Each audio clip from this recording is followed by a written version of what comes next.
December 6, 1972. Eugene Cernan, veteran astronaut and commander of Apollo 17.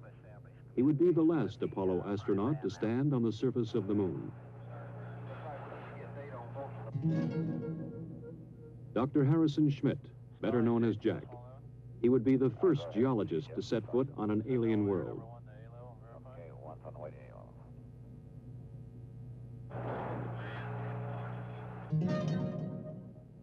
Ronald Evans, command module pilot.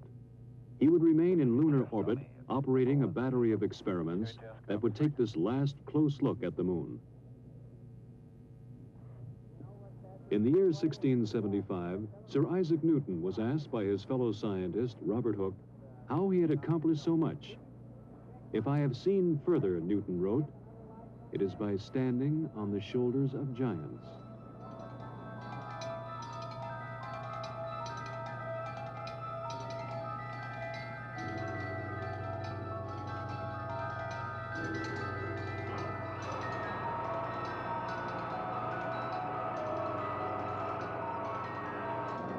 First stage propellant tanks have been pressurized.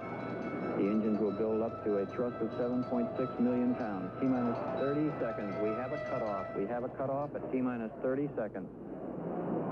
This cutoff was automatic, done by the sequencer. One command, pressurized S4B stage, was not given. And despite the fact that it was going to be done manually, the sequencer, in effect, said, I didn't tell you to do it, and therefore you can't be doing it. So at 30 seconds, it very properly stopped the operation. Most of the work was being done right off the firing room in the Launch Control Center at Kennedy.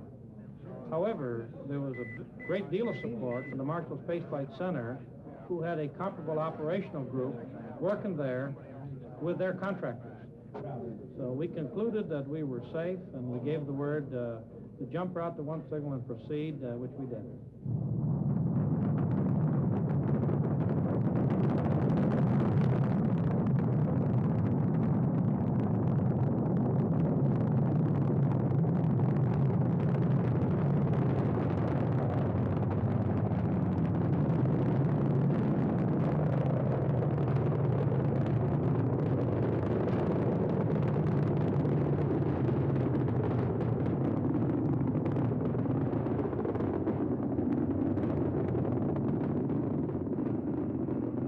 Houston, you are go for orbit. Go for orbit.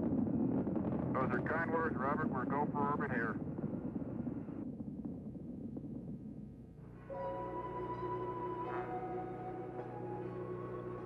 After checking out the spacecraft in Earth orbit, they burned out of orbit and headed toward the moon.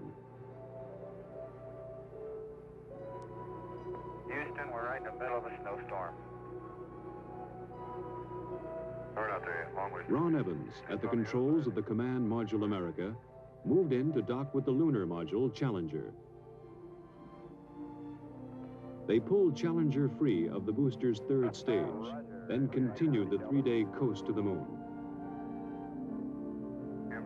GNS, ATM, ECHO. Even as Cernan, Evans, and Schmitt headed toward the moon, directly below the Apollo 17 control room, Flight Director Don Putty ran his crew through a launch simulation for the first Skylab.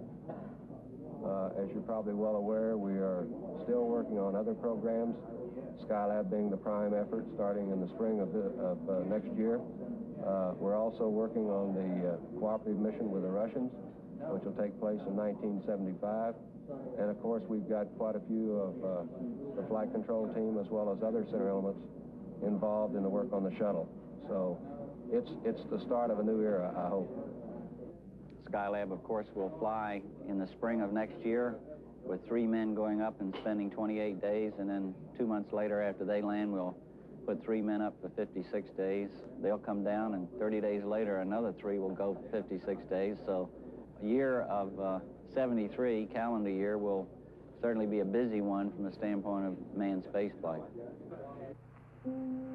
December 10th, 1972. America and Challenger went into orbit around the moon. Houston, this is America. You can breathe easier. America has arrived on station for the Challenger head.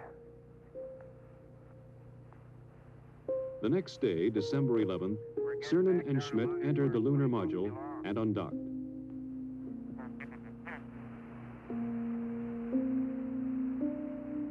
You look just as pretty in Earth light as you do in sunlight.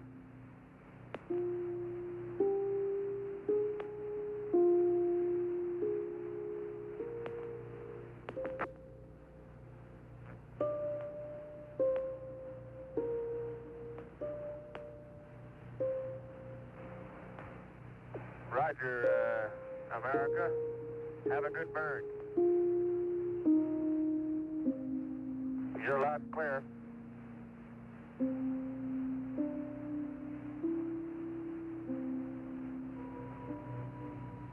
With the command module in the distance, they passed over their landing place, a valley in an area of the moon called Taurus Littrow. Here they hoped to find the youngest material yet sampled and direct evidence of lunar volcanoes.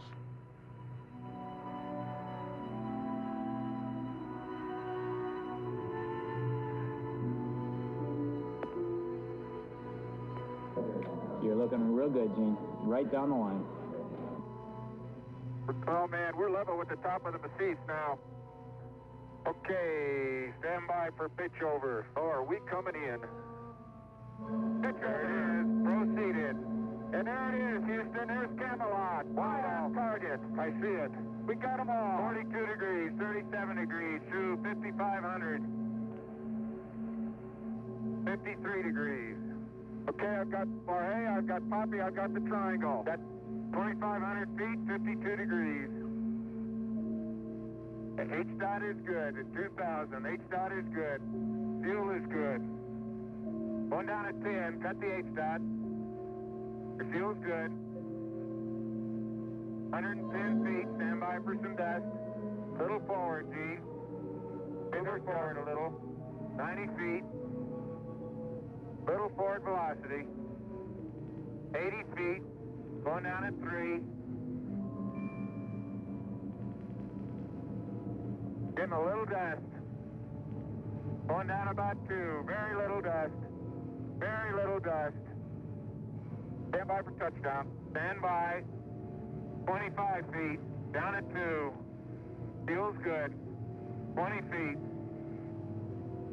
Going down at 2. 10 feet. 10 feet. Contact. Stop, push. Engine stop. Okay, Houston, the Challenger has landed. Roger, Challenger, that's super. Houston, you can tell America that Challenger is at Taurus Littrow. December 11th. Cernan, then Schmidt, left the lunar module to begin their first EVA. As I step off at the surface at Taurus Littrow, we'd like to dedicate the first step of Apollo 17 to all those who made it possible. Their first job was to unload equipment, including their rover, the electric car in which they would drive to the exploration sites. That's beautiful. This has got to be one of the most proud moments of my life, I guarantee you. We thank you very much. As Cernan drove the equipment-laden rover, Schmidt carried the scientific experiments package called ALSEP. Hey, do you need me, Gene? Nope. I'm going to go deploy an ALSEP. Have at it. In Houston, scientists in the science support room watched, correlating and directing their movements. Okay, Bob, I've got my tools of the trade right here. As Schmidt set up the various experiments, Cernan drilled a series of holes, both to collect core samples and to implant experimental probes. Yeah. Oh, we're out in the ejector blanket of Camelot for sure now. Yeah. Man, it didn't feel like this stuff was that hard. No, I'll get it. I knew there was something I needed to get the jack in over here, other side. Let me put some weight here. Not going anywhere. Oh, he's going slowly, Bill. Very slowly. I'm gonna get this thing out now that I got it. Boy, knowledge. You know, that's what you call getting down into your work.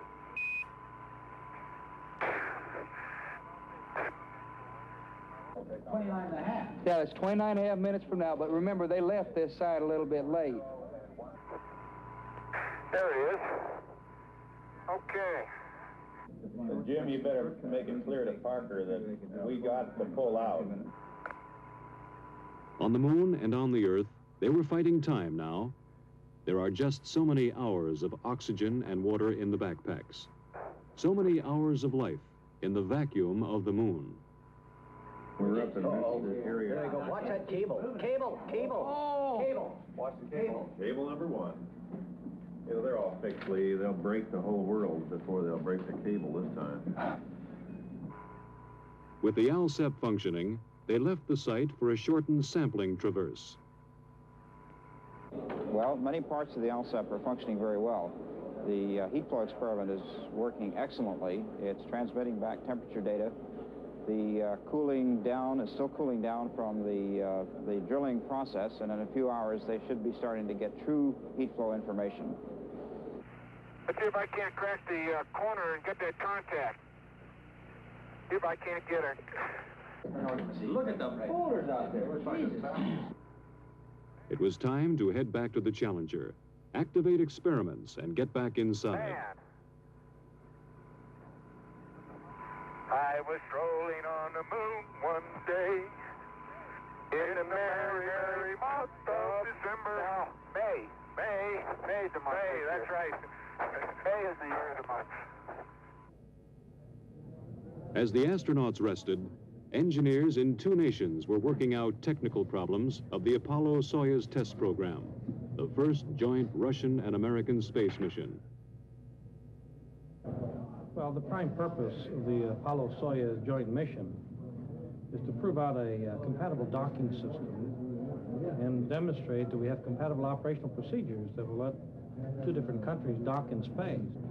I think more than that, it has certainly a symbolic meaning of these 2 large powers learning to work together in space, which I believe are the new seas of mankind, the new frontiers, and work out solutions to problems wherein, although we're very competitive, we can still be cooperative and assist each other. And I think that this Apollo-Soyuz program stands for just that. Oh, what a nice day. Oh, funny, there's not a cloud in the sky, except in the Earth. Think that'll stop the dust that way? They would have one task before they got to work exploring. The previous day, they had broken a rear fender of the rover. The dust thrown up was causing trouble. Apollo 16 commander John Young had worked that night in a pressure suit on a way to fix the fender. Oh, okay. On the moon, the astronauts put it together. The fender section formed from a lunar map, molded with tape, then held in place with clamps from the Lunar Module Telescope. It was a repair that would last the remainder of the mission. Then Schmidt moved out to place one of several explosive packages which would be detonated after they left the moon, mapping the lunar subsurface, much as earthly geologists explore for oil. Cernan would pick him up in the rover for the drive to the first site on this traverse, Station 2. They're somewhere along this rim where they can see. But they're dropping, Bill, so they must be coming across that thing. We're right where we wanted to be for Station 2, and it looks like a great place. Big blocks. It looks like quite a bit of variety from here.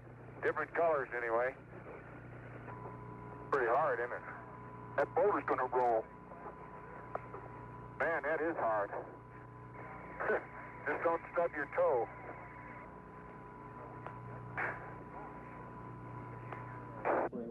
The foreground features are somewhat different, simply because they were farther up onto the hill, I think. But otherwise, that's remarkable. Pottery, it's obviously very, very cohesive because the bottom of the core is not smooth. It's very jaggedy and fragmental-like. Gene's finished with the core tube, then we should be able to go. If we get that all of that?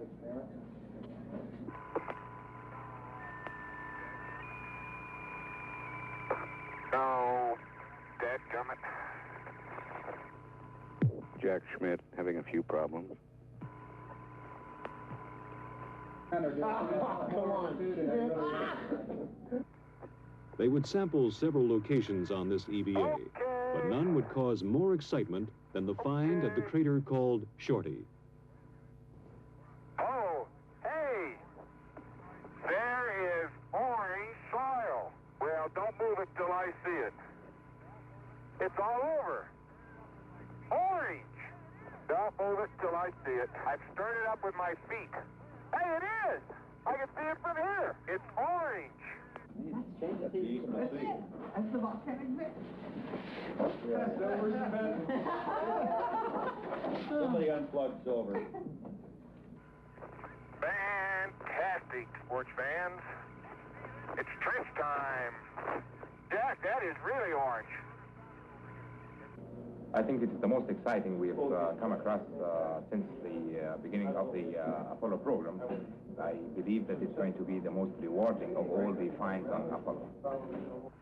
Light gray material on either side. Oh, man, that's incredible. Okay, Gene, we're going to have to... That's incredible. You need to get a down sun color. There isn't enough time, Tony, to do it no matter which way you want to do it. We need more time. We may have to split. We have to split 5 in a little bit. He's getting about 3 centimeters of wax. They got to leave at a certain time regardless of what we got. Willing to give up all the light mantle stuff. They had to leave Shorty Crater and its orange soil and push on. Time, the enemy of the lunar investigator on the moon and on Earth. I can't believe we sampled the whole... I can't believe we sampled the whole thing right on. The precious minutes had run out. Return to the rover, drive back to the Challenger, close out EVA-2. We'd like you to leave immediately. Okay. My golly, this time goes fast. As the last Apollo crew worked on the moon, the engineers on Earth prepared for tomorrow's day in space. I have a model here of the space shuttle. As you see, it resembles a double-wing airplane on top of a propulsion system. The system is going to be designed so all of the costly parts are reusable. Now that we're beginning to understand space, we're beginning to understand the potential, the economic potential. The need is to bring larger arrays of instrumentation up in space. There's a need to provide man with a real capability to work up in space. Okay, Bob, I'm on the pad, and it's about 4:30 a Wednesday afternoon as I step out onto the plains of Torres Littoral. Beautiful valley. December 13th. Yesterday, they had explored the south end of the valley. Today, they would go north. Yeah, well, let's ask for an extension. Hey, Jip, this is the last time for you to really go to bat for us, Jip. We know you'll do it for us. Send an extension for that L stuff. Yeah. Holy smoly! Why are we on a slope? You okay? Man, that's rough country in there, isn't it? Well, you're looking across Henry. And let me see what it is. Apollo science will continue, and I'm sure much of the mysteries will continue to come out for many years to come. But of this I'm sure. Man has learned that space is his to explore. And man will return to space to explore, to the moon and beyond.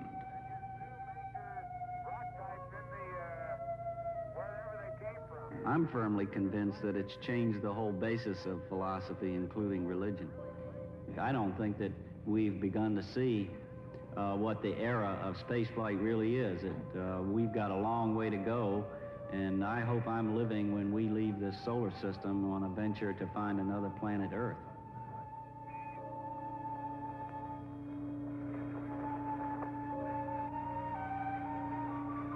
You know, Jack, when we finish with Station 8, we will have covered this whole valley from corner to corner.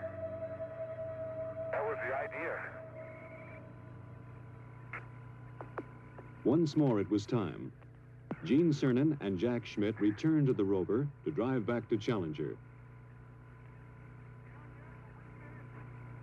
But before they left the surface of the moon, there would be a brief ceremony. It's a rock composed of many fragments of many sizes and many shapes. When we return this rock, or some of the others like it, to Houston, we'd like to share a piece of this rock with so many of the countries throughout the world. We hope that this will be a symbol of what our feelings are, what the feelings of the Apollo program are, and a symbol of mankind that we can live in peace and harmony in the future. And a final word from the last man on the moon. I'd like to just let what I believe history will record, that America's challenge of today has forged man's destiny of tomorrow.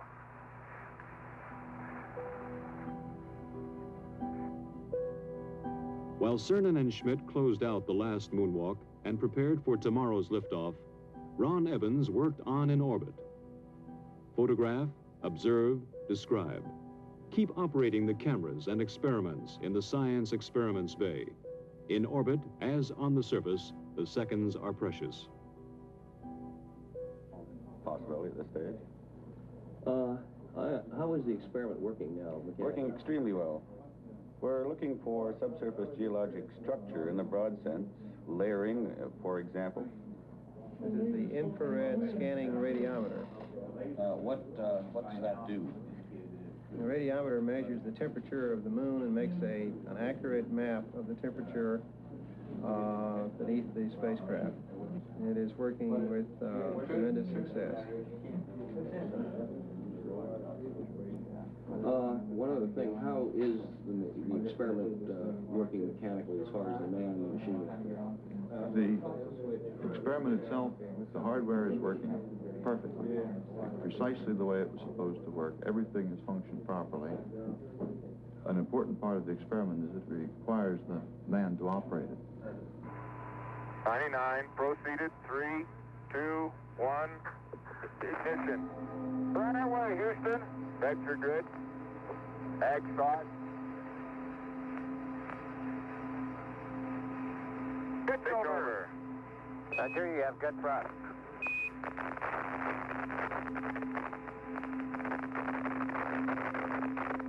Okay, 30 seconds.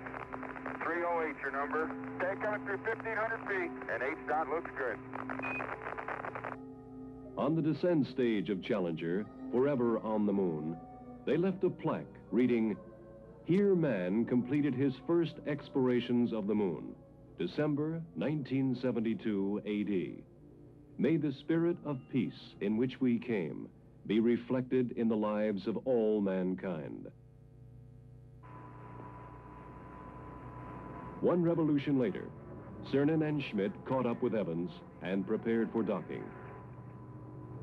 Good to see you. Good to have you all back up here. It's been a good trip. Man, that Challenger's a beautiful vehicle. You betcha.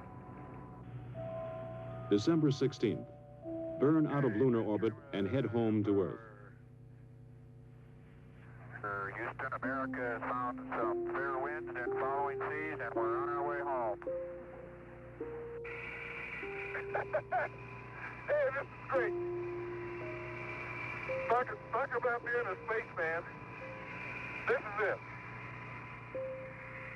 December 17th, 170,000 miles from Earth. Ron Evans left the command module. Hello, Mom. We see you, Ron. Looking great. Okay. Hey, John. How you doing? Hi, Jamie. Evans was retrieving film canisters from the two cameras and the lunar sounding radar. Data vital to the scientists on Earth. And the left was in. Before he got back inside, Evans took a last look at the crescent Earth. In 2 more days, they would be home. December 19th. They rode inside a 5,000-degree fireball through the atmosphere of Earth. Stowed in the spacecraft, almost 250 pounds of the moon.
This closes a golden chapter in the age of space exploration. In a way, it brings a close to what has been a very romantic era in space exploration. But, and I want to make this very strong, the book is still being written.